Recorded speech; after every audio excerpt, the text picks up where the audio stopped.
Board exam ಅಂತ stress ಆಗ್ತಾ ಇದೆಯಾ? ಹಾಗಾದರೆ ಹೇಗೆ ಕಡಿಮೆ ಸ್ಟ್ರೆಸ್ ಅನ್ನ ತೆಗೆದುಕೊಂಡು ಮ್ಯಾಕ್ಸಿಮಮ್ ಮಾರ್ಕ್ಸ್ ಅನ್ನ ಸ್ಕೋರ್ ಮಾಡಬಹುದು ಅಂತ ಹೇಳ್ತೇನೆ. Let's start.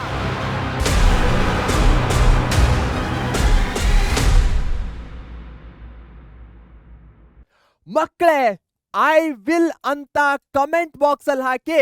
ಯಾಕಂದ್ರೆ ಇಲ್ಲಿ ತನಕ ಎಕ್ಸಾಮ್ಸ್ ಗಳು ಏನೇ ಆಗಿರಬಹುದು, ಬಟ್ ಫ್ಯೂಚರ್ ಎಕ್ಸಾಮ್ಸ್ ಗಳಲ್ಲಿ I will give my best ಅಂತ ನಿಮ್ಮ ಸಬ್ ಕಾನ್ಶಿಯಸ್ ಮೈಂಡ್ಗೂ ಸಹ ಗೊತ್ತಾಗಬೇಕು. ಯಾಕಂದ್ರೆ ಪಾಸ್ಟ್ ನಮ್ಮನ್ನ ಡಿಫೈನ್ ಮಾಡಲ್ಲ, ಫ್ಯೂಚರು ನಮ್ಮನ್ನ ಡಿಫೈನ್ ಮಾಡುತ್ತೆ. ಅದು ಚೆನ್ನಾಗಿರ್ಬೇಕಂದ್ರೆ ಈಗ ನಾವು ಬೆಸ್ಟ್ ಅನ್ನ ಕೊಡ್ಲೇಬೇಕು. ನನಗೆ ನಿಮ್ಮ ಪ್ರತಿಯೊಬ್ಬರ ಮೇಲೂ ಪರ್ಫೆಕ್ಟ್ 200% ನಂಬಿಕೆ ಇದೆ. ಅದನ್ನ ನೀವು ನಿಮ್ಮೇಲೆ ಇಟ್ಕೊಳ್ಳಿ. ಯಾಕಂದ್ರೆ ಇದು ವೆರಿ ಕ್ರೂಷಿಯಲ್ ಟೈಮ್ ಆಗಿರುವಂತಹದ್ದು. ನಮ್ಮ ಗೋಲು 0 ಸ್ಟ್ರೆಸ್ ಅಲ್ಲ, ನಮ್ಮ ಗೋಲು ಈ ಸ್ಟ್ರೆಸ್ ಅನ್ನ ಕಂಟ್ರೋಲ್ ಮಾಡೋದಾಗಿದೆ. ಯಾಕಂದ್ರೆ ಬೋರ್ಡ್ ಎಕ್ಸಾಮು 10th ಆ ಒಂದು ಸ್ಟ್ರೆಸ್ ಇದ್ದೇ ಇರತ್ತೆ. ಹೀಗಿರ್ಬೇಕಾದ್ರೆ 0 ಅಂತೂ ಆಗ್ಲಿಕ್ಕೆ ಸಾಧ್ಯನೇ ಇಲ್ಲ. 0 ಆದ್ರೆ ಒಂದು ಸೀರಿಯಸ್ನೆಸ್ ಅನ್ನೋದೇ ಇರಲ್ಲ ನಮಗೆ ಎಕ್ಸಾಮ್ನ ಮೇಲೆ.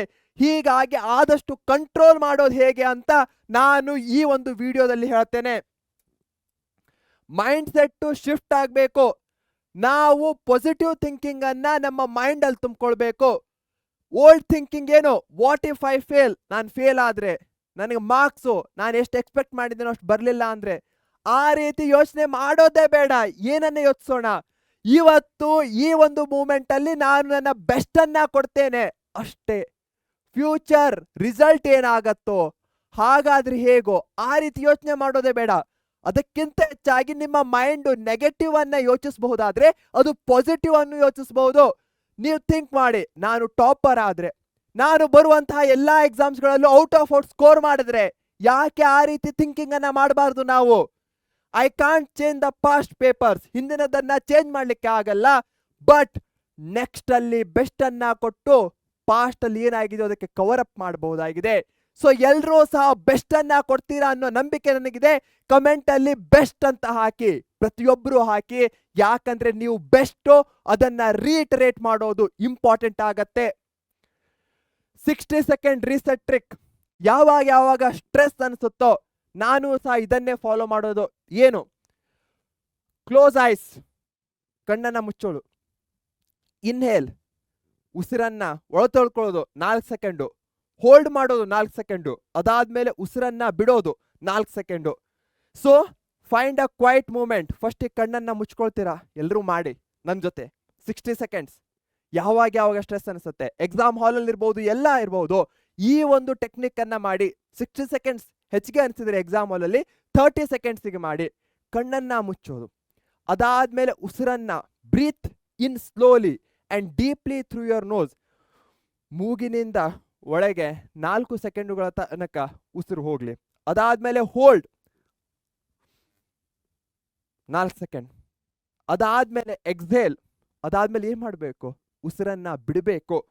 ಮೌತಿಂದ, ಮೂಗಿನಿಂದ ಅಲ್ಲ, ಬಾಯಿಂದ ಬಿಡಬೇಕು. ಇದನ್ನ ನೀವು 3ರಿಂದ 4 ಟೈಮ್ ಮಾಡಿದ್ರೆ ಎಲ್ಲಾ ಸ್ಟ್ರೆಸ್ಗಳು ಮಿನಿಮಮ್ ಆಗತ್ತೆ. ಮಾಡ್ತಾ ಇದ್ದೀರಾ, ಸಿಂಪಲ್. ಕಣ್ಣನ್ನ ಮುಚ್ಚೋದು, ಉಸಿರನ್ನ ತೆಗೆದುಕೊಳ್ಳೋದು. ನೀವು ಶಾಂತರಾಗಿರ್ಬೇಕು. ನಾನು ನಿಮ್ಗೆ ಹೇಳ್ತಾ ಇದ್ದೀನಿ, ಅದಕ್ಕೋಸ್ಕರ ಮಾತಾಡ್ತಾ ಇದ್ದೇನೆ. ಅದ್ಮೇಲೆ 4 ಸೆಕೆಂಡ್ ಹೋಲ್ಡ್ ಮಾಡೋದು. ಅದಾದ್ಮೇಲೆ ಉಸಿರನ್ನ ಬಾಯಿಂದ ಬಿಡೋದು. ಇದನ್ನೇ 3ರಿಂದ 4 ಟೈಮ್ ಫಾಲೋ ಮಾಡಬೇಕು. ನನಗೆ ಒಂದ್ಸಲ ಮಾಡಿದ್ಮೇಲೆ ಎಷ್ಟೊಂದು ಮನಸ್ಸು ಕಾಮ್ ಅನಿಸ್ತಾ ಇದೆ. ನೀವು ಸಹ ಇದನ್ನ ಫಾಲೋ ಮಾಡಿ. ಮಾಡ್ತೀರಾ ತಾನೆ? ಮಾಡ್ತೀರಾ? ಮಾಡ್ಲೇಬೇಕು. Repeat 5 times, mind reset instantly. Study smart. ಈ ಟೈಮಲ್ಲಿ ನಾವು ಹಾರ್ಡ್ ಸ್ಟಡಿ ಮಾಡೋದಲ್ಲ. ಏನನ್ನ ಅವಾಯ್ಡ್ ಮಾಡಬೇಕು, ನಾನು ಪೂರ್ತಿ ಸಿಲೆಬಸ್ ಅನ್ನ ಕವರ್ ಮಾಡ್ತೇನೆ ಅನ್ನೋ ಒಂದು ಭ್ರಮೆಯನ್ನ ಬಿಡಿ. ಯಾಕಂದ್ರೆ ನಾನು ಹಾಗೆ ಬಹಳಷ್ಟು ಟೀಚರ್ಸ್ಗಳು ಬಹಳಷ್ಟು ಸಬ್ಜೆಕ್ಟ್ಸ್ಗಳಲ್ಲಿ ಹೇಳಿದ್ದೇವೆ, ಯಾವ್ದು ಇಂಪಾರ್ಟೆಂಟ್ ಇದೆಯೋ ಅದನ್ನ ಫಸ್ಟ್ ಕವರ್ ಅಪ್ ಮಾಡ್ಕೊಳ್ಳಿ. ಅದಾದ್ಮೇಲೆ ಯಾವ್ದು ನೆಕ್ಸ್ಟ್ ಇಂಪಾರ್ಟೆಂಟ್ ಇದೆಯೋ ಅದಕ್ಕೆ ಹೋಗಿ. ಹೀಗಾಗಿ ಇಂಪಾರ್ಟೆಂಟ್ ಕ್ವಶನ್ಸ್ ಇರಬಹುದು, ರಿಪೀಟೆಡ್ ಕ್ವಶನ್ಸ್ಗಳು, ಫಾರ್ಮುಲಾಸ್ಗಳಿರ್ಬಹುದು, ಡಯಾಗ್ರಾಮ್ಸು, ಮ್ಯಾಪ್ ವರ್ಕು, ಇವುಗಳ ಮೇಲೆ ಮ್ಯಾಕ್ಸಿಮಮ್ ಫೋಕಸ್ ಅನ್ನ ಕೊಡಿ. ಯಾಕಂದ್ರೆ ಈ ಮೂಮೆಂಟ್ ಅಲ್ಲಿ ಸ್ಮಾರ್ಟ್ ವರ್ಕ್ ಆಗತ್ತೆ, ಹಾರ್ಡ್ ವರ್ಕ್ ಅಲ್ಲ. ನೀವು ಒಂದೇ ಚಾಪ್ಟರ್ ಅನ್ನ ಕಂಪ್ಲೀಟ್ ಆಗಿ ಮಾಡ್ತೀನಿ ಅಂತ 5 hours 6 hours ಕೂತ್ರೆ ಉಳಿದ ಚಾಪ್ಟರ್ಸ್ಗಳದ್ದು ಏನ್ ಕತೆ? ಆ ಒಂದು ಚಾಪ್ಟರ್ ಇಂದ 4-5 ಮಾರ್ಕ್ಸ್ಗಳು ಅಷ್ಟೇ ಬರ್ಬಹುದು, ಬಟ್ ಉಳಿದೆಲ್ಲ ಚಾಪ್ಟರ್ಸ್ಗಳನ್ನ ಮಾಡಲೇಬೇಕಾಗತ್ತೆ. ಹೀಗಾಗಿ ಸ್ಮಾರ್ಟ್ ವರ್ಕ್ ಅನ್ನ ಮಾಡಿ, ಸ್ಮಾರ್ಟ್ ವರ್ಕ್ ಅನ್ನ ಮಾಡಿ, ಸ್ಮಾರ್ಟ್ ವರ್ಕ್ ಅನ್ನ ಮಾಡಿ. 45-5 ರೂಲ್. ಏನು 45-5 ರೂಲು? ಸಿಂಪಲ್. 45 ನಿಮಿಷ ನೀವು ಕರೆಕ್ಟ್ ಆಗಿ ಓದಿ, ಸ್ಟಡಿ ಮಾಡಿ. ಅದಾದ್ಮೇಲೆ 5 ಮಿನಿಟ್ಸ್ ಬ್ರೇಕ್ ಅನ್ನ ತೆಗೆದುಕೊಳ್ಳಿ. ಆ ಬ್ರೇಕ್ ಟೈಮಲ್ಲಿ ಏನ್ ಮಾಡಬಹುದು? ಸ್ಟ್ರೆಚಿಂಗ್ ಮಾಡಬಹುದು, ಹಾಗೆ ಸ್ವಲ್ಪ ವಾಕಿಂಗ್ ಮಾಡಬಹುದು, ಅಥವಾ ಬ್ರೀತ್ ಇನ್ ಬ್ರೀತ್ ಔಟ್ ಏನ್ ಹೇಳಿದ್ನೋ ಅದನ್ನ ಮಾಡಬಹುದು. ಇದರಿಂದ ಏನಾಗತ್ತೆ? ಬರ್ನ್ಔಟ್ ಆಗಲ್ಲ. ಅಯ್ಯೋ ಹೆವಿ ಆಗ್ತಾ ಇದೆ ಸಿಲೆಬಸ್ ಅನ್ನೋದ್ರಿಂದ ಹೊರಗೆ ಬರ್ತೀರಾ, ನಿಮ್ಮ ಬ್ರೈನು ಸಹ ಫ್ರೆಶ್ ಆಗಿರತ್ತೆ. 45-5 ರೂಲನ್ನ ಎಲ್ಲರೂ ಸಹ ಫಾಲೋ ಮಾಡಿ. ಎಕ್ಸಾಮ್ನ ನೈಟ್, ನಾಳೆ ಎಕ್ಸಾಮ್ ಇದೆ, ಅದ್ರ ಹಿಂದೆ ಏನ್ ಮಾಡ್ತೀರಾ? ನೋಟ್ಸ್ಗಳನ್ನ ರಿವೈಸ್ ಮಾಡಿ. ಫಾರ್ಮುಲಾಸ್ ಇರ್ಬೋದು. ಸ್ಲೀಪ್ ವೆರಿ ಇಂಪಾರ್ಟೆಂಟ್ ಆಗತ್ತೆ. 6 to 7 ಅವರ್ಸ್ ಪ್ರಾಪರ್ ಆಗಿ ಸ್ಲೀಪ್ ಅನ್ನ ಮಾಡಿ. ಕೀ ಪಾಯಿಂಟ್ಸ್ಗಳ ಮೇಲೆ ಗಮನ ಇರಲಿ. ನ್ಯೂ ಟಾಪಿಕ್ಸ್ಗಳನ್ನ ಟಚ್ ಮಾಡಲಿಕ್ಕೆ ಹೋಗಬೇಡಿ. ಇದನ್ನ ಪ್ರತಿಯೊಬ್ಬರು ಫಾಲೋ ಮಾಡಿ. ನ್ಯೂ ಟಾಪಿಕ್ಸ್ಗಳನ್ನ ಟಚ್ ಮಾಡ್ತೀರಾ, ಸ್ಟ್ರೆಸ್ ಬರುತ್ತೆ, ಏನು ಗೊತ್ತೇ ಇಲ್ಲ ಅನ್ಕೊಳ್ತೀರಾ. ಅದೇ ಯಾವ್ದನ್ನ ನೋಟ್ಸ್ಗಳನ್ನ ರಿವೈಸ್ ಮಾಡ್ತಾ ಹೋಗ್ತೀರಾ, ಇಂಪಾರ್ಟೆಂಟ್ ಪಾಯಿಂಟ್ಸ್ಗಳನ್ನ ನೋಟ್ ಡೌನ್ ಮಾಡ್ಕೊತಾ ಹೋಗ್ತೀರಾ, ಆವಾಗ ನಿಮಗೆ ಕಾನ್ಫಿಡೆನ್ಸ್ ಬರುತ್ತೆ. ಅದರಿಂದ ಎಕ್ಸಾಮ್ನಲ್ಲಿ ಸ್ಟ್ರೆಸ್ ಕಡಿಮೆ ಆಗತ್ತೆ. ಎಕ್ಸಾಮ್ ಡೇ ಏನ್ ಮಾಡ್ತೀರಾ? ಬ್ರೇಕ್ಫಾಸ್ಟ್ ಲೈಟ್ ಆಗಿರ್ಲಿ, ಆದಷ್ಟು ಅರ್ಲಿ ಎಕ್ಸಾಮ್ ಹಾಲ್ ಅನ್ನ 1 ಅವರ್ ಆದ್ರೂ ಅರ್ಲಿ ರೀಚ್ ಮಾಡಿ. Don't discuss syllabus outside hall. Paper ಮುಗಿತಾ ನಿಮ್ದು, ಡೈರೆಕ್ಟ್ ಆಗಿ ಮನೆ ಬನ್ನಿ. ನಿಮ್ ಫ್ರೆಂಡ್ಸ್ ಹತ್ರ ಪೇಪರ್ ಅನ್ನ ಡಿಸ್ಕಸ್ ಮಾಡ್ಲಿಕ್ಕೆ ಹೋಗ್ಬೇಡಿ, ಮಾಡೋದೇ ಬೇಡ ಪೇಪರ್ ಅನ್ನ ಡಿಸ್ಕಸ್. ಓಕೆನಾ? Yes, you will follow that. Protect your mindset. ಈ ಒಂದು ಮೂಮೆಂಟ್ ಅಲ್ಲಿ ನಿಮ್ಮ ಮೈಂಡ್ ಸೆಟ್ ಅನ್ನ ಕರೆಕ್ಟ್ ಆಗಿ ಇಟ್ಕೊಳ್ಳೋದು ವೆರಿ ಇಂಪಾರ್ಟೆಂಟ್ ಆಗತ್ತೆ. ಯಾಕಂದ್ರೆ ಇದೇ ಮೋಸ್ಟ್ ವ್ಯಾಲ್ಯೂಯಬಲ್ ಥಿಂಗು ಯಾವುದೇ ಒಂದು ಎಕ್ಸಾಮ್ ಡೇದಲ್ಲಿ. ಬಿಟ್ವೀನ್ ಎಕ್ಸಾಮ್ಸ್ ಏನ್ ಮಾಡ್ತೀರಾ? ಹಿಂದಿನ ಪೇಪರ್ಸ್ಗಳನ್ನ ಫರ್ಗೆಟ್, ನೆನಪಲ್ಲೇ ಇಟ್ಕೊಳ್ಳೋದು ಬೇಡ. Good or bad, it's done, ಮುಗೀತು. 1 to 2 ಅವರ್ ರೆಸ್ಟ್. ಎಕ್ಸಾಮ್ ಹಾಲಿಂದ ಬಂದ್ ತಕ್ಷಣ ಮನೆಗೆ ಬರ್ತೀರಾ, ಊಟ ಮಾಡ್ತೀರಾ, 1 ಅವರ್ ಇಲ್ಲ ಹಾಫ್ ಎನ್ ಅವರ್ ಇರ್ಬೋದು, ಮಲಗಿ. ಅದಾದ್ಮೇಲೆ ರೆಸ್ಟ್ ಆಗತ್ತೆ, ಪವರ್ ನ್ಯಾಪ್ ಇರತ್ತೆ. ನೆಕ್ಸ್ಟ್ ಎಕ್ಸಾಮ್ಗೆ ಫೋಕಸ್ ಮಾಡಿ.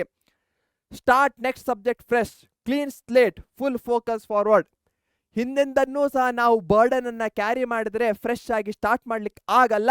ಹೀಗಾಗಿ ಹಿಂದಿದ್ದನ್ನ ಹಿಂದೆ ಬಿಡ್ಲೇಬೇಕು. Momentum matters. ಹೀಗಾಗಿ ಕಂಟಿನ್ಯೂಸ್ ಆಗಿ ಫಾರ್ವರ್ಡ್ ಹೋಗ್ತಾ ಇರಬೇಕು. ಹಿಂದೆ ಏನಾಗಿದೆಯೋ ಅದನ್ನ ಬಿಟ್ಬಿಡ್ಬೇಕು ಅಷ್ಟೇ.